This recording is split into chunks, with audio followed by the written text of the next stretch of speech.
student, welcome back my YouTube channel. This is Sunita and today I will teach you chapter number 3rd part 3rd. Part number 1st में हमने पढ़ा regarding foreign policy, Nehru's role and principle of foreign policy. After that part 2nd में हमने पढ़ा India's changing relation with other nations like US, Russia, China, Israel.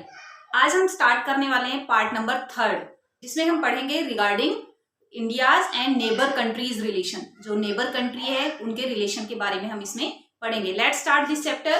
Part number 1st, India's Pakistan relation. India का पाकिस्तान के साथ कैसा relation है। India और पाकिस्तान के रिलेशन के बारे में हर स्टूडेंट्स को पता है कि इंडिया और पाकिस्तान पहले हिंदुस्तान थे। आफ्टर दैट इन 1947 जब इंडिया इंडिपेंडेंट हुआ उसी टाइम पाकिस्तान भी एक इंडिपेंडेंट कंट्री बना, एक सेपरेट कंट्री बना, मुस्लिम कंट्री बना, जो जिसका इंडिपेंडेंस डे है 14 अगस्त 1947। आफ्टर दैट 15 अगस्त 1947 को इंडिया इंडिपेंडेंट हुआ था। इनके रिलेशन की बात करें तो इनका मैक्सिमम टाइम डिस्प्यूट रहता है इंडिया और पाकिस्तान का। इन 1948 जो पाकिस्तान और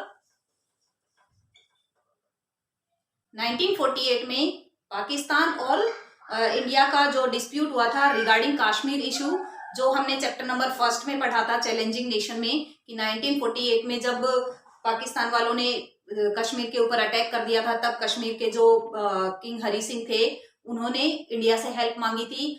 तब इंडिया ने उनकी हेल्प की, साथ में एक प्रॉमिस भी उनसे करवाया कि आप पार्ट ऑफ इंडिया बनेंगे। बट उन्होंने कहा ठीक है हम पार्ट ऑफ इंडिया बनेंगे लेकिन हमें अपनी स्पेशल ऑटोनॉमी चाहिए, और आर्टिकल 370 के अकॉर्डिंग उन्होंने अपनी स्पेशल ऑटोनॉमी रखी। बट प्रेजेंट टाइम में आप देखते हुए ऑटोनॉमी उनकी खत्म हो चुकी है। नेक्स्ट आता है रिगार्डिंग वाटर डिस्प्यूट जो 1960 में था। रिगार्डिंग वाटर डिस्प्यूट में कि जो इंडस रिवर है उसका वाटर मैक्सिमम पाकिस्तान में जाता है, तो पाकिस्तान वाले कह रहे थे कि ये कंप्लीट वाटर हमें यूज करना है। तो इसके लिए एक ट्रीटी की गई 1960 जिसमें इंडिया की साइड से पंडित जवाहरलाल नेहरू और president of Pakistan that time Ayub Khan, जिसमें एक ट्रीटी की गई और ये डिक्लेयर कर दिया गया कि 80% वाटर पाकिस्तान यूज करेगा इंडस रिवर का और 20% वाटर इंडिया यूज करेगा। नेक्स्ट आता है कि जो वॉर हुए 1948 में हुआ, आफ्टर दैट 1965 में हुआ, 1971 में हुआ और 1999 में हुआ। जो 1965 का वॉर हुआ वो भी रिगार्डिंग रिवर्स था कि जो रिवर फ्लो करती है उनके रिगार्डिंग की हम जो पाकिस्तान वाले कह रहे थे कि ज्यादा वाटर हम यूज करेंगे, तो रिगार्डिंग इसके 1965 का वॉर हुआ। आफ्टर दैट 1971 जिसमें बांग्लादेश की फॉर्मेशन हुई थी, जो पार्ट ऑफ पाकिस्तान था, जहाँ प्रेजेंट पाकिस्तान है वो वेस्ट पाकिस्तान है और जो ईस्ट पाकिस्तान था वो प्रेजेंट टाइम का बांग्लादेश है। अब पाकिस्तान की उनके ऊपर कोई कॉन्क्यूरिंग नहीं है, but that time part of Pakistan था इसलिए उनकी कॉन्क्यूरिंग थी और एक टाइप ऑफ डिक्टेटरशिप उन्होंने वहां पर प्रेजेंस कर रखी थी, जिसके रीजन से जो प्रेजेंट बांग्लादेश है उन्होंने it means that time east Pakistan उन्होंने इंडिया से हेल्प मांगी और इंडिया की प्राइम मिनिस्टर उस टाइम थी इंदिरा गांधी जी ने उनकी हेल्प की। बट जो पाकिस्तान वाले थे इट मीन वेस्ट पाकिस्तान, उन्होंने कहा कि ये हमारे इंटरनल पार्ट में इंटरनल अफेयर्स में इंटरफेयर कर रहे हैं, तो उन्होंने इंडिया पर अटैक कर दिया। और उस टाइम जो हमने लास्ट पार्ट में पढ़ा था कि उस टाइम जो चाइना है, यूएसए है और पाकिस्तान है, इन्होंने तीनों ने मिलकर एक ग्रुप बना लिया था और इंडिया पर अटैक कर दिया था। इट मीन्स पाकिस्तान की उस टाइम हेल्प कौन कर रहा था? चाइना और यूएसए। चाइना और यूएसए जब पाकिस्तान की हेल्प करने लगे तब इंडिया ने हेल्प मांगी यूएसएसआर के साथ और जो 20 ईयर ट्रीटी हुई थी वो उस टाइम में थी। लेकिन इसमें विनर हुआ इंडिया और फॉर्मेशन हुई बांग्लादेश की 1972 में और एक एग्रीमेंट हुआ शिमला एग्रीमेंट, और जिससे ये डिस्प्यूट क्लोज हुआ। नेक्स्ट आता है 1999 कि 1999 में जो एक डिस्प्यूट हुआ रिगार्डिंग एलओसी की जो लाइन ऑफ कंट्रोल है उसको क्रॉस कर दिया था पाकिस्तान वालों की आर्मी ने, जिसके रीजन से इंडिया ने ऑपरेशन विजय चलाया और इसमें भी विनर इंडिया वाले रहे। तो हम इसमें देखते हैं कि जितने भी वॉर हुए इन 1948, 1960 में, इन 1948, 65, 1971 एंड 1999, इन सभी वॉर में इंडिया विनर रहा है, पाकिस्तान कभी भी विनर नहीं रहा है। लेकिन फिर भी पाकिस्तान हमेशा धोखेबाजी करता है और धोखे से इंडिया पर अटैक करता है, वो कभी भी फेयर वर्क नहीं करता है। तो इंडिया और पाकिस्तान का रिलेशन हम देखते हैं कि ये हमेशा डिस्प्यूट ही रहता है, इनका कभी भी आपस में ज्यादा अच्छी नहीं बनती है। जब इंडिया और पाकिस्तान का मैच होता है, क्रिकेट मैच होता है, उस टाइम सबसे ज्यादा क्रेज होता है लोगों में, सब जो क्रिकेट के फैन होते हैं या क्रिकेट देखने वाले क्रेजी पर्सन होते हैं, उनकी यही उस टाइम उनके अंदर इतना उत्साह होता है कि इंडिया जीते और पाकिस्तानी वाले हार जाए। लेकिन अगर हम इंग्लैंड के साथ खेलते हैं, इंडिया और इंग्लैंड की टीम खेलती है, उस टाइम उनके अंदर इतना ज्यादा क्रेज नहीं होता जितना पाकिस्तान के साथ होता है। Next topic is India and Myanmar relation. जो म्यांमार कंट्री है 1948 में इंडिपेंड हुआ, जहां इंडिया 1947 में इंडिपेंड हुआ, वहां जो म्यांमार कंट्री है वो 1948 में इंडिपेंड हुआ। India establish diplomatic relation with Myanmar in 1948। जब ये इंडिपेंड हुआ म्यांमार, उसी टाइम इंडिया ने उनके साथ डिप्लोमेटिक रिलेशन बना लिए थे। The overthrow of democracy Myanmar in 1962। 1962 में जो म्यांमार कंट्री है उसमें डेमोक्रेसी स्टेब्लिश थी, बट ड्यूरिंग 1962 वहां पर डेमोक्रेसी को ओवरथ्रो कर दिया गया और मिलिट्री कूप हुआ, मिलिट्री की गवर्नमेंट वहां पर स्टेब्लिश हो गई। देखते हैं कि जो मिलिट्री कूप होता है उसमें मिलिट्री की गवर्नमेंट स्टेब्लिश हो जाती है और मिलिट्री वहां पर डोमिनेट करती है। जब वहां पर मिलिट्री गवर्नमेंट स्टेब्लिश हुई, उन्होंने आंग सान सू की जो एक लीडर थी वहां की, उसको उन्हीं के हाउस में अरेस्ट कर दिया गया, हाउस अरेस्ट किया गया, जिसके रीजन से उन्होंने लॉन्ग टाइम 1989 से लेकर 2010 तक अपना एक प्रीसियस टाइम अपने हाउस अरेस्ट में ही निकाल दिया। इट मीन्स वो कंप्लीट होल टाइम अपने घर में ही अरेस्ट रहती थी, किसी से उसको मिलने नहीं दिया जाता था, किसी तरह का उसका अनदर पर्सन के साथ कनेक्शन नहीं था, इवन उनकी फैमिली के साथ भी उनका कनेक्शन नहीं था। It means type of dictatorship वहां पर स्टेब्लिश हो चुकी थी। अगर हम इंडिया और म्यांमार के रिलेशन की बात करते हैं तो इंडिया की जो ईस्ट लुक पॉलिसी है उसमें इंडिया का म्यांमार कंट्री के साथ बेस्ट रिलेशन है। India and Myanmar have close religious, ethnic and linguistic relation. जो इंडिया और म्यांमार कंट्री है इनके रिलेशन में लिंग्विस्टिक बेस पर देखें या फिर हम रिलीजियस बेस पर देखें या इथेनिक बेस पर देखें तो दोनों के जो रिलेशन है वो बेस्ट है। Myanmar is the only ASEAN country, जो हमने रिगार्डिंग आसियान कंट्री पढ़ा था कि उसमें पार्ट ऑफ आसियान भी एक उसका पार्ट है, तो उसके रिलेशन इंडिया के साथ है। जब इंडिया अपने लुक ईस्ट पॉलिसी के थ्रू उनके साथ ट्रेड में अपने रिलेशन बढ़ाए आसियान के साथ, तो उसमें म्यांमार उनका पार्ट है। म्यांमार प्रोवाइड करता है gateway to South East Asia. South East Asia के पार्ट के जो कंट्री, उनके लिए एक टाइप ऑफ गेट यानी कि उनके लिए एक डोर का वर्क करता है। इंडिया ने जो लुक ईस्ट पॉलिसी बनाई उनमें इंडिया ने सबसे अच्छे रिलेशन म्यांमार कंट्री के साथ स्टेब्लिश किए। नेक्स्ट है India is the 5th largest trading partner of Myanmar. It means कि इंडिया जो ट्रेडिंग पार्टनर है इंडिया का 5th नंबर पर आता है म्यांमार कंट्री। तो हम देखते हैं कि जो इंडिया और पाकिस्तान के रिलेशन है वो इतने बेस्ट नहीं है इंडिया के साथ, जबकि म्यांमार कंट्री है उसके साथ हर तरह के रिलेशन, चाहे वो डिप्लोमेटिक रिलेशन है, चाहे वो इकोनॉमिक रिलेशन है, चाहे रिगार्डिंग टू ट्रेड रिलेशन है, वो काफी बेटर। नेक्स्ट जो रिलेशन आता है इंडिया एंड श्रीलंका रिलेशन। जो श्रीलंका है वो इंडिया के साउथ पार्ट में है। जो इंडिया का साउथ पार्ट है उसमें एक पाक स्टेट से श्रीलंका सेपरेट है। श्रीलंका को इंडिपेंडेंस मिली थी 1948 में, बट जो श्रीलंका कंट्री है उन्होंने अपने कंट्री में सिविल वॉर की कंडीशन क्रिएट कर दी थी। अभी सिविल वॉर क्यों हुआ था ये आपने 10th क्लास में पढ़ लिया है कि सिविल वॉर का रीजन वहां पर सिन्हाला और तमिल कम्युनिटी थी। जो सिन्हाला कम्युनिटी थी वो वहां पर ज्यादा लोग थे, इट मीन्स उनकी मेजोरिटी थी, जबकि तमिल कम्युनिटी थी उनकी माइनॉरिटी थी। जो सिन्हाला कम्युनिटी है उन्होंने अपने आप की ही सुप्रीमेसी रखी और इवन जो हर पार्ट थे, हर क्राइटेरिया थे वो ओनली फॉर सिन्हाला कम्युनिटी, किसी भी तरह के बेनिफिट तमिल को नहीं दिए गए, जिसके रीजन से वहां पर एक ग्रुप क्रिएट हो गया लिट्टे, और उस लिट्टे के ग्रुप के रीजन से ही इंडिया में जो इंडिया के प्राइम मिनिस्टर राजीव गांधी जी उनकी डेथ हुई थी, मीन्स उनका मर्डर हुआ था, उसका रीजन भी वो लिट्टे ग्रुप ही था। जब राजीव गांधी जी 1991 में तमिलनाडु के सर्वे पर गए थे उस टाइम वहां पर उनका मर्डर कर दिया गया था। तो जो श्रीलंका है उसके और इंडिया के रिलेशन कई डिस्प्यूट्स हुए हैं। India is the only neighbour of Sri Lanka separated by the Palk straight.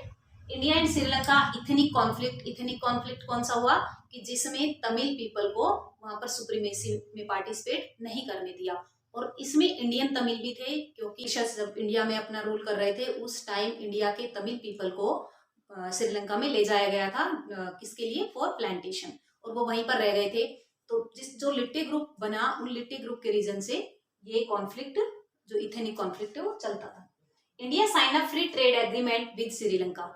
जहां इनका कॉन्फ्लिक्ट है वहां पर इनका कुछ एग्रीमेंट भी, यानी कि कुछ इनके आपस में कॉपरेशन भी है, तो उसमें एक फ्री ट्रेड एग्रीमेंट पर साइन भी किए इंडिया और श्रीलंका ने। India help Sri Lanka during tsunami disaster. Tsunami disaster जब आया तो इंडिया ने श्रीलंका की हेल्प भी की। इट मीन्स जो इंडिया और श्रीलंका है इनमें डिस्प्यूट्स भी है, साथ साथ कोऑपरेशन भी है। जो इंडिया का नेबर कंट्री है श्रीलंका, तो इसकी हेल्प भी करता है इंडिया। श्रीलंका ज्यादा बड़ा कंट्री नहीं है, इंडिया उनकी हेल्प करता रहता है और उनके साथ एग्रीमेंट्स भी करता है। नेक्स्ट जो कंट्री आता है, India and Bangladesh relation.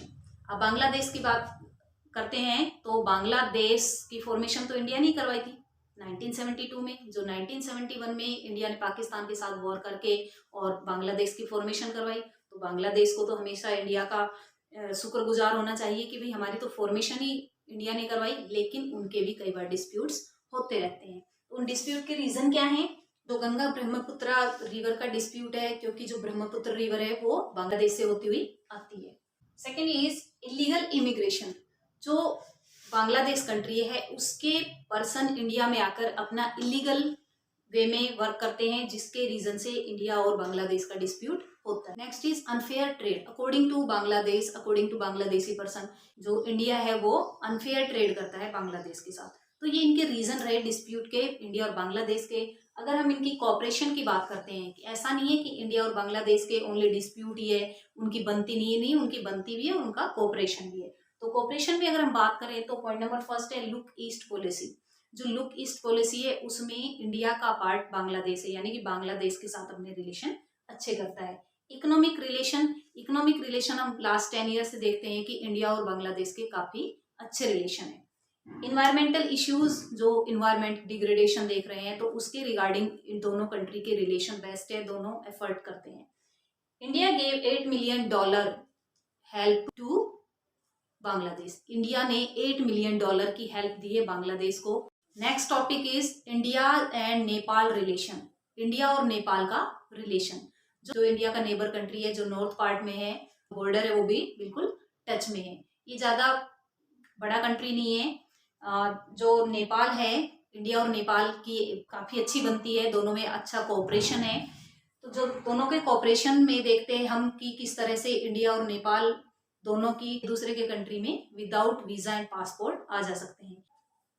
Trade में देखते हैं, अगर हम साइंटिफिक मैटर में देखें, नेचुरल रिसोर्सेज के रिगार्डिंग देखें, इलेक्ट्रिसिटी जनरेशन के रिगार्डिंग देखते हैं, और वाटर मैनेजमेंट, तो इन सभी टॉपिक के रिगार्डिंग, इन सभी मैटर के रिगार्डिंग इंडिया और नेपाल दोनों में रिलेशन काफी बेस्ट है।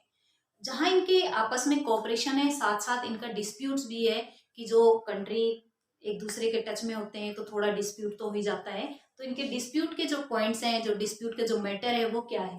तो point number first, main dispute का रीजन क्या है कि नेपाल प्रेजेंट टाइम में नेपाल चाइना के साथ अपने रिलेशन को बढ़ा रहा है। तो ये इंडिया बिल्कुल बर्दाश्त नहीं कर रहा है, इंडिया को ये अच्छा नहीं लग रहा है कि नेपाल और चाइना के रिलेशन बढ़ रहे हैं। सेकेंड पॉइंट आता है, अकॉर्डिंग टू नेपाल की, जो नेपाल की गवर्नमेंट है उनके अकॉर्डिंग इंडिया नेपाल के इंटरनल अफेयर में अपनी इंटरफेयरनेस करती है, जो नेपाल को अच्छा नहीं लग रहा है। Next point is dispute regarding hydro electricity generation, कि जो नेपाल है उनका कहना है कि ये हाइड्रो इलेक्ट्रिसिटी जनरेशन में इंटरफेयर कर रहे हैं। पॉइंट इज माओइस्ट मूवमेंट, कि जो नेपाल है वहां पर माओइस्ट जो है वो ज्यादा ग्रो हो रहे हैं और ज्यादा उन्होंने अपने ग्रुप्स बना लिए, जो सिक्योरिटी के लिए थ्रेट है, के लिए, कंट्री के लिए नहीं, वर्ल्ड के लिए थ्रेट बन जाएगा। तो हम देखते हैं कि इंडिया और नेपाल के रिलेशन दोनों के अच्छे भी हैं और थोड़े से दोनों में डिस्प्यूट भी है। नेक्स्ट और last topic of this chapter, India's nuclear policy या इंडियाज न्यूक्लियर प्रोग्राम। ये वाला टॉपिक इस इम्पोर्टेंट टॉपिक है और यहाँ से आपके लॉन्ग क्वेश्चन बनेगा ही बनेगा। इवन इसमें से वेरी शॉर्ट क्वेश्चन भी बन सकते हैं। तो जो इंडिया की न्यूक्लियर पॉलिसी है वो कैसी है कि रिगार्डिंग टू वेपन, इंडिया ने जो फर्स्ट एक्सप्लोरेशन किया, जो इंडिया ने न्यूक्लियर टेस्ट किया फर्स्ट, वो किया था मई 1974 में। तो मई 1974 में इंडिया का फर्स्ट न्यूक्लियर टेस्ट था क्योंकि जो पंडित जवाहरलाल नेहरू थे वो साइंस और टेक्नोलॉजी में बहुत ज़्यादा बिलीव करते थे। India's nuclear policy always has been peace oriented. जो इंडिया की nuclear policy, it means regarding to nuclear weapon, जो इंडिया की पॉलिसी है या इंडिया का जो मानना है तो वो क्या है कि वर्ल्ड में पीस स्टैब्लिश करने के लिए इनको बनाना चाहिए, इनको यूज करना चाहिए। According to India, India's nuclear policy की नो फर्स्ट यूज, कि जो न्यूक्लियर वेपन है उसका किसी भी कंट्री को पहले यूज करना नहीं चाहिए। कि अगर मान लो कोई ऐसा कंट्री को अटैक कर रहा है तभी उनका यूज करो, या ऐसा कंट्री जो बिल्कुल मान नहीं रहा है, किसी को डिप्रेस कर रहा है, तब उनका यूज करो। लेकिन अगर वो पुराने टाइम की बात थी, अगर हम प्रेजेंट टाइम की बात करते हैं तो नरेंद्र मोदी जी जो हमारे प्राइम मिनिस्टर, वो क्या कहते हैं कि जो पीस है, सिक्योरिटी है, इनको स्टेब्लिश करने के लिए हमें फर्स्ट यूज करना पड़ेगा। नेक्स्ट आता है, India wanted to generate atomic energy for peaceful purpose, Nehru was against nuclear weapon. कि इंडिया हमेशा क्या चाहता था कि जो एटॉमिक एनर्जी है, जो भी बॉम्ब्स वगैरह बनाते हैं तो इनको पीसफुल पर्पस के लिए बनाओ। और नेहरू क्या चाहते थे कि न्यूक्लियर वेपन ज्यादा मत बनाओ। According to Nehru nuclear weapon बनाओ मत, ये एटॉमिक एनर्जी है, जो एटॉमिक बॉम्ब्स है, इनको बनाते हैं तो जिनके पास पावर होगी तो वो कभी ना कभी अपनी पावर को तो यूज कर ही लेगा। कि जिस तरह से 1945 में बहुत सारे जो बॉम्ब्स यूज किए गए थे, लाइक यूएसए ने जापान के ऊपर बॉम्ब डाल दिया था, जिसका रिएक्शन आज तक भी है, वहां पर आज तक भी उसकी जो रिजल्ट है वो देखा जा रहा है। तो इस तरह से अकॉर्डिंग टू इंडिया कि बॉम्ब बनाओ ही मत, अगर वर्ल्ड में किसी के पास वेपन नहीं होंगे ज्यादा तो एक दूसरे को किसी तरह का थ्रेट नहीं होगा। नेक्स्ट पॉइंट आता है, when China conducted nuclear test of October 1964, जब 1964 में चाइना ने न्यूक्लियर टेस्ट किया तो उस टाइम क्या हुआ, उस टाइम जो 5 वेपन कंट्रीज थे या 5 पावरफुल कंट्री थे या 5 P5 कंट्री थे, इट मीन्स इनको जिनके पास उस टाइम सुप्रीमेसी थी। तो सुप्रीमेसी कौन कौन से कंट्री के पास थी, China, Russia, France, USA and Britain. तो इन 5 कंट्रीज ने क्या कहा, ओनली वो कंट्री ही वेपन या एटॉमिक एनर्जी बना सकते हैं जिनके पास पावर है। तो उन्होंने एक पॉलिसी बनाई, एक ट्रीटी बनाई, उसका नाम क्या रखा, नॉन प्रोलिफरेशन ट्रीटी, एनपीटी, और इसको इम्प्लीमेंट किया इन 1968। तो जो एनपीटी, जो ये पावरफुल कंट्रीज 5 कंट्रीज ने बनाई, ये 1968 में क्रिएट की। तो इस एनपीटी के अगेंस्ट रहा इंडिया। इंडिया के अकॉर्डिंग कि पावरफुल कंट्री ही क्यों बनाएंगे, कि जो पावरफुल कंट्री है ओनली यही वेपन बना सकते हैं, ओनली एटॉमिक एनर्जी का यही प्रोड्यूस कर सकते हैं, बाकी कंट्री नहीं। तो अगर मान लो जो पहले पावरफुल है और वो और ज्यादा वेपन बनाएंगे तो जो वीकर कंट्री है वो कहाँ जाएंगे। तो इंडिया ने कभी भी इस ट्रीटी के ऊपर सिग्नेचर नहीं किए। इवन इंडिया इसको हमेशा डिस्क्रिमिनेटरी ट्रीटी मानता था और इंडिया ने इसके ऊपर साइन नहीं किए।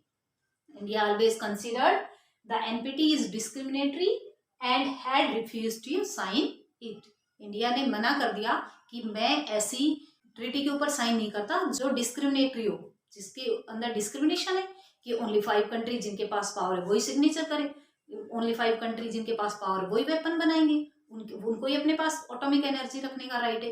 ये कहाँ का जस्टिस हुआ कि पहले जिनके पास पावर है, पहले जिनके पास एटॉमिक एनर्जी, तो बाकी कंट्री को डेवलप होने का राइट नहीं है। फिर तो ये 5 कंट्री ही सब कंट्री को अपने अंडर में ले लेंगे, क्योंकि जो अनदर कंट्री पहले वीक पोजीशन में है तो वो तो फिर उन्हीं के अंडर में चले जाएंगे, पावरफुल कंट्री के अंडर में चले जाएंगे और फिर वो ही सिस्टम आ जाएगा कॉलोनलिज्म।